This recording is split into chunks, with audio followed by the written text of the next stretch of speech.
right, so this is obviously a different horse. Older than my other one, but education-wise, he's not quite where my other one is. This horse is very reactive. So when he gets unconfident, he gets reactive. He can bolt. No, not really bolt. He just kind of he's very tight, just generally very tense. So one thing that I'll do, and I knew my other horse could do it, but one thing that I always make sure before I start doing any kind of obstacle work is I have to make sure that my horse knows its yields. I have to make sure that I can step in here and take his hind end away. And I have to make sure that I can send him off and yield his forehand when I send him off. And all these things are the basics. Slide my hand down this lead rope, pick it up, and there's his hips. And all of these are covered in my book, The Fundamentals of Groundwork, available at remounthorsemanship.com. No matter where you are in the world, there's printing presses all over the world that this company has, and you can order that book at remounthorsemanship.com and they'll send it to you. So I always make sure I have my yields both going to the left, make sure I can yield those hips, make sure I can send them off, and then make sure I can yield those hips. The reason that yielding the hips is so important, especially on a horse like this who wants to move his feet a little bit or feels the need and desire to move his feet, kind of the flight instinct is still in there, is so that I can disengage his hips, have him stop, turn, face, and wait, and quit thinking about just taking off. Couple things different. I have a saddle on this horse. If my horse has a saddling issue, a saddling confidence issue, like he'll feel the straps and the stirrups bang a little bit, and that can kind of booger him. So if I have an opportunity to help get him used to that, well, I'll put a saddle on him and I'll groundwork him before I ride him with the saddle on, to not just warm him up, but to get him more exposure to the saddle. I have a longer rope on this horse, only because if he does decide to booger off on me, I'll have a longer rope to get a little bit more leverage on him. I can double him around a little bit better with a longer rope. And if he gets scared and needs to drift, then I'll allow him to drift with the longer rope instead of trying to micromanage him and keep him super still and keep him where I think he should be.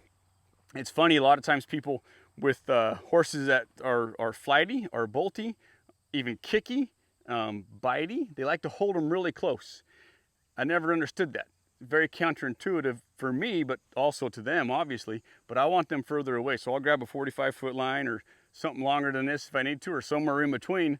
But if I have a horse that wants to be flighty or bucky or bitey or kicky or pawy or strikey, then I'm going to put him on a longer line so I can have a little bit more distance, a little bit more swinging room between him and I. Same obstacles as before. Guide, allow. And when I say allow, it's literally, as he's doing what I'm asking him to do, I simply allow him to do it. I'm not going to micromanage. I'm not going to do anything other than just say, hey, ask him for his hips. See, he sped up there, so I'll ask him for his hips. That's going to help build the confidence. Bring that front end through. Nose is leaking out, so I'll just bump it. Where's that yellow line at? That yellow line's going right down that obstacle. Sped up, ask him for those hips. See, there's no need to get all rushy and bracy. There's a lick and chew. I want you to start to engage your brain and start to think about what we're doing here, big guy. That's a lot more confident.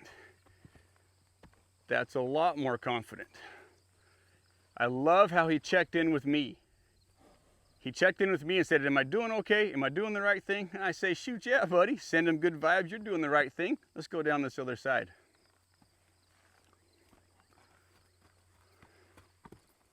Ask him for his hips. Good. Send him back over. Going downhill, a horse will naturally gain speed. It's just the laws of physics. Gravity's just going to kind of suck him downhill. So when he starts, I'll block him, I'll allow. So if he starts speeding up going downhill, I can add a little bit of wiggle. That'll help. And then taking his hips away at the end will also help with that. That'll help him kind of start to maintain his own gait.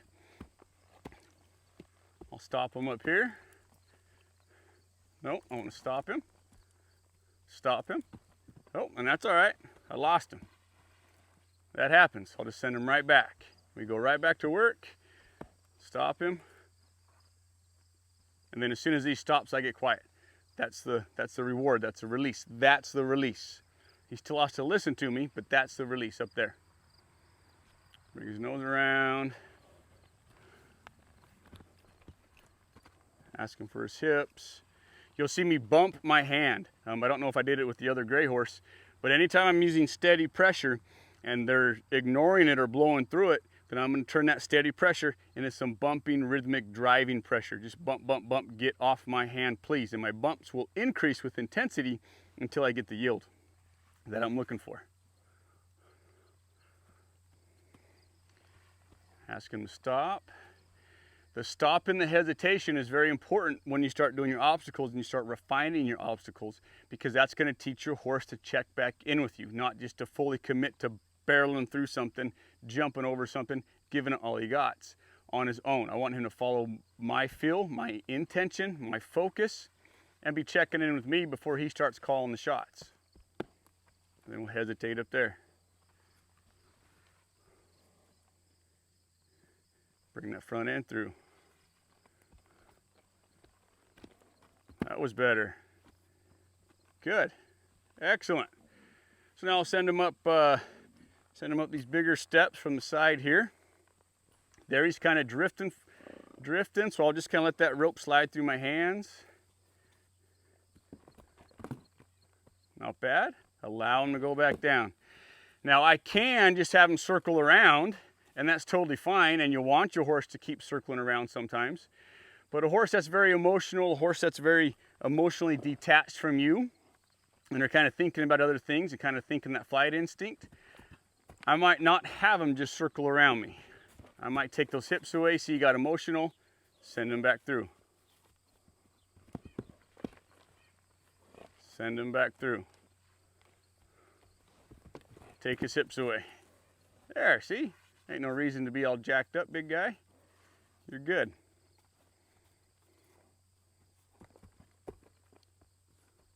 Good, that was much better. And then on that time, he kind of checked back into me, and he wasn't thinking just barrel off the other side and keep the wheels turning. He checked back in with me. He's still obviously a little bit uptight, but I'll take that answer any day, him checking back into me. And then I'll take that and I'll build it into the, circling all the way around me, and then stop, turning, face weight, and all that stuff. But anytime a horse like this wants to check in with me and not check in with Mother Nature, I'll take it every time. All right, let's go to the next one. All right, so here we are on the next one. Same pedestal as before. I don't know if you guys can hear him, but he's got them rollers going in his nose. He's obviously a little tense, a little anxious. And that's another reason why I like taking young horses, age or educational wise, with me on the road when I travel, is because they get so much exposure to the world and traveling and trailer loading. And I can get them used to all kinds of sights and sounds and, use stuff like this that he hasn't seen before. And I can just use it to help train, as opposed to just to leaving my youngsters at home and letting them just kind of chill out in the pasture with their buddies and thinking of evil deeds to do. Here, I want him to step over, or at least put a foot on the pedestal. So all I'm doing is I'm blocking, I'm guiding, and I'm allowing. He's gonna keep trucking past it, so I'm gonna block him, guide the general direction, and allow him, see, let him drift, bring him back. Claustrophobic horses, when you cinch down on them real tight, real quick, real fast, that's going to blow them up even more. But if we can allow that drift, that's going to help him build some confidence. And this is the beauty of working obstacles. This is the beauty of exposure and getting them used to things, so they start learning to deal with life a little bit better. Every time he goes near that pedestal, I get real quiet for him. Every time he goes near it, I get real quiet, so that's the comfort spot. And I'll block out here, and I'll allow him to go up there. See, he's already starting to step over it, but he's starting to step over it more. Allow. See, he's figuring this out on his own. Because when he gets right here, I get real quiet. I don't do nothing to him. When he gets out there, I'll do something to him, but not when it's right here.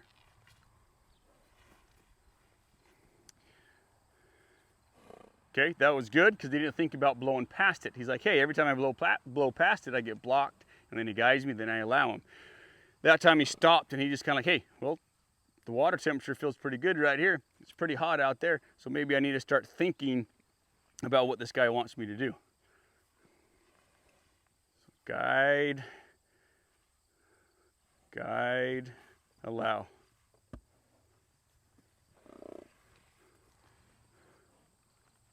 Bring him back over. Good, good. Tickled to death about that. Good job, big bud. Good job. First time he put his foot on it, kind of scared him a little bit, but that's where the repetition and the consistency comes in. You know, it might not happen today, might not happen tomorrow, but every time he does this, just like he did there, he'll get a little bit more confident about his foot placement, a little bit more confident about, you know, who knows what it is. It could be the noise that's bothering him, just the step up. I mean, I know he steps up on things, trailer and steps and all that stuff, but it's just something new. So the more times I can expose him to things like this, block.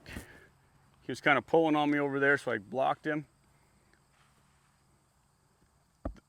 The more new things I can expose him to, then man, the better they'll be. I try not to shield my horses and wrap them up into bubble wrap.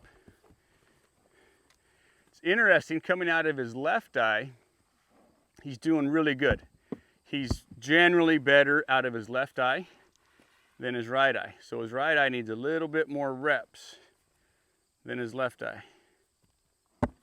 Ah, that was good. When he's thinking about trying, and I hope you guys saw that, when he's thinking about trying, that's when I get real quiet and I allow. I allow him to think. Take his hips, just lead him through, allow. Take his hips, lead him through.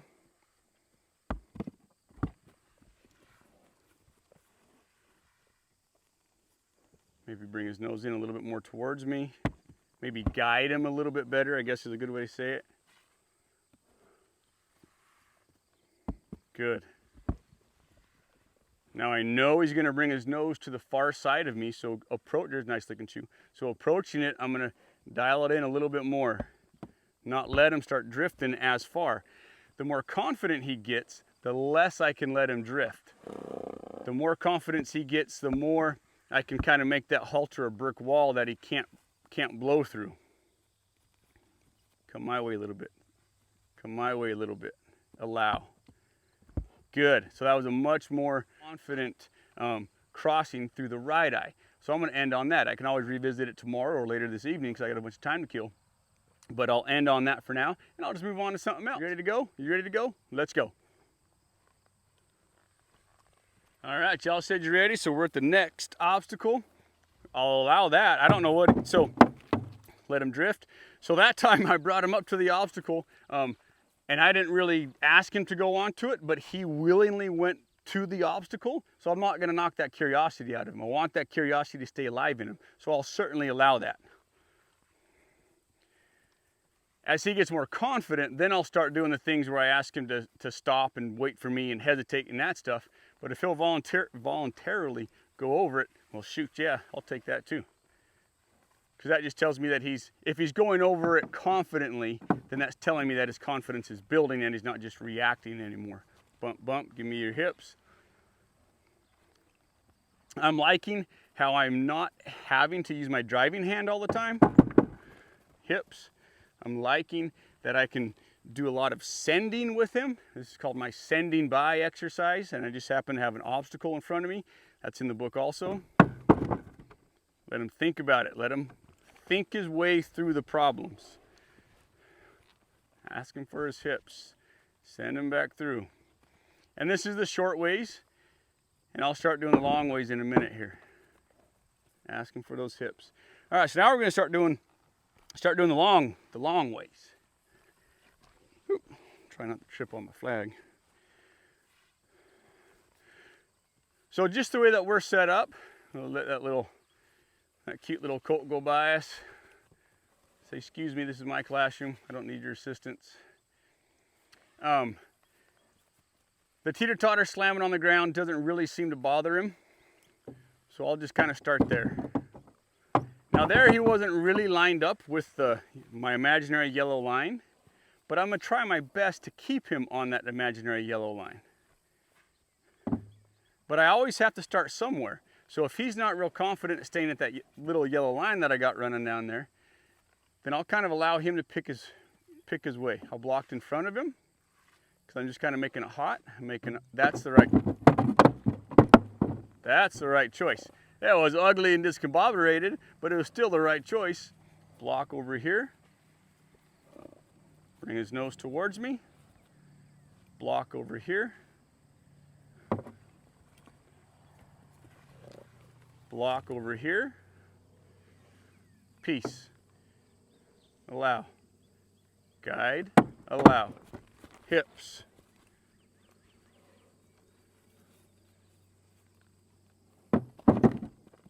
This is just like the gray horse that clonked his feet on the telephone pole over there. He'll figure out pretty quick where to put his feet. Horses don't like being out of balance. Horses seek balance in their lives, physically and mentally. They seek that. They thrive for it. So if he's knocking himself out of balance, he'll figure out pretty quick that really stinks, and I better put a little bit more thought placement into my feet. So now I'm gonna let him just kind of sit here and think his way over the obstacle. I might ask for a little bit here and just let him think his way over the obstacle. He's trying, so I'm not gonna pick up my flag. Still fell off the side, but he was a lot more confident in the way he fell off of the side. A lot more balance, and now he's facing me as opposed to kind of boogering off from what was scaring him. And we just simply send him back over again.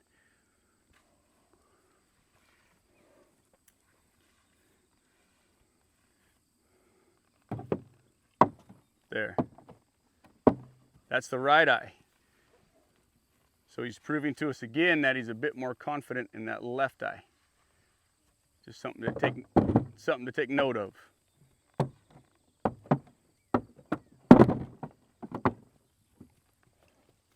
Best one yet, so I'll let him dwell on that. Something about that left eye, right eye. Whenever I'm going to back him up a step because he's leaning on me. He's got that right front forward, so I'm going to ask him to back that right front back. I'm going to put him in a place of balance, or more balanced. The right eye, left eye, some things that I help with that is I put my pad on from the left side, but I always saddle from the right side, so they get used to that. They always get used to things happening on each side. I try to get one side as good as the other side. Bring him over. Now I might block him a little bit more, kind of line him up a little bit better, like that. So that time I kind of guided him a little bit more and quit letting him drift to the far side. But if I hunkered down right at the beginning, then it would have been too much for his brain. So I just gradually got there. Gradually bring up that guidance until he does it like that. And then compare that to when I first started on this particular obstacle, and it was way better. So we're gonna go find another obstacle, and I see one over there. So let's go catch this one and see what old Honcho does for us.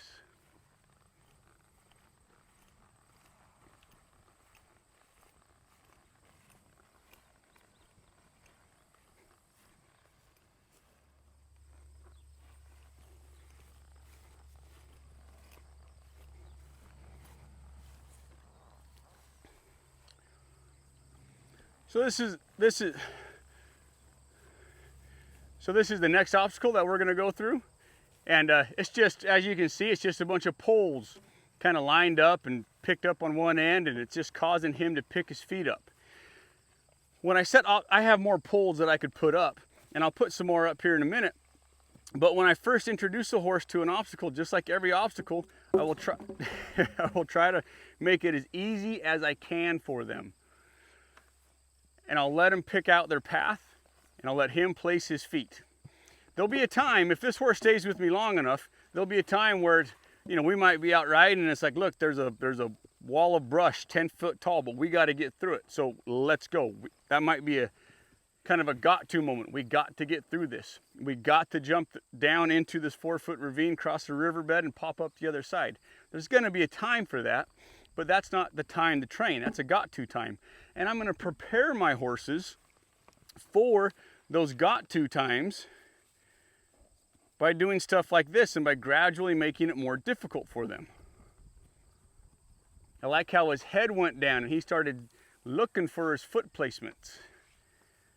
That tells me that he's starting to look down and starting to focus on the task at hand, starting to focus on the job, not just kind of barreling through things. I like how he stretched his neck out there. The walk's fine and dandy. Sometimes we got to trot. There you go. Looks like he's picking his way through daisies when he's trotting.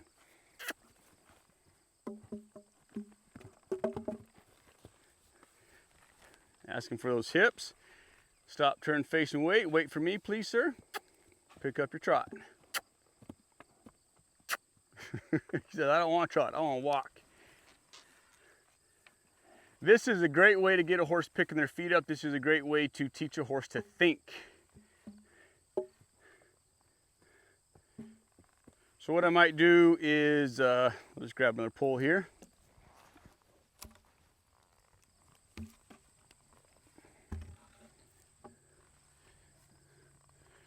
So I set another pole in there, make it a little bit more difficult. Now, as opposed to taking his hips away all the time, I might ask him to kind of maintain some gait, maintain some forward motion, and trot across it. Maintain gait. I want my horses being forward, balanced, and confident. A lot of horses are forward, but they're not balanced, so they get going, thanks buddy, so they get going more forward, and then they get unbalanced and more forward, and they start losing their confidence. So I want all three of those things, forward, balanced, and confident. Good. Asking for his hips. Put this other pole up.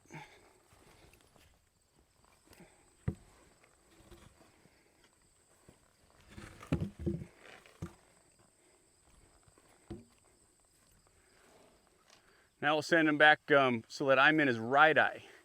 All of that circling and stuff was out of his left eye, so I want the same confidence out of his right eye. I know he's a little bit less confident in the right eye, so I'll start off at a walk.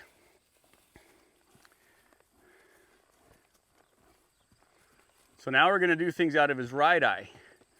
We know from past experience and observing, remembering, and comparing that his right eye is a little bit more finicky than his left eye. That's good. He's starting to stretch that head down, get a little bit more relaxed, starting to use his belly a little bit more. Nice. And that time he actually trotted over all those poles out of his right eye and didn't hit a single one. So that's a success for me. So that's one instance where you can keep your circle going, find out what eye's worse than another eye or not as good as another eye, and shape up both sides. Put things in front of your horse to cause them to pick their feet up. That's going to help engage their mind, teach them to think where they're going, stretch their head down so they can actually pick up their withers and pick up their back and step over the poles and the rocks and the badger holes and whatever else you're riding through, the cactuses. And it's going to teach them to use their body more biomechanically and start to use this thing right here between their eyes, their brain a little bit. So thanks for watching. I hope you guys pick something up from this. If you have any comments or questions, leave them in the comment section. Appreciate it. See y'all next time.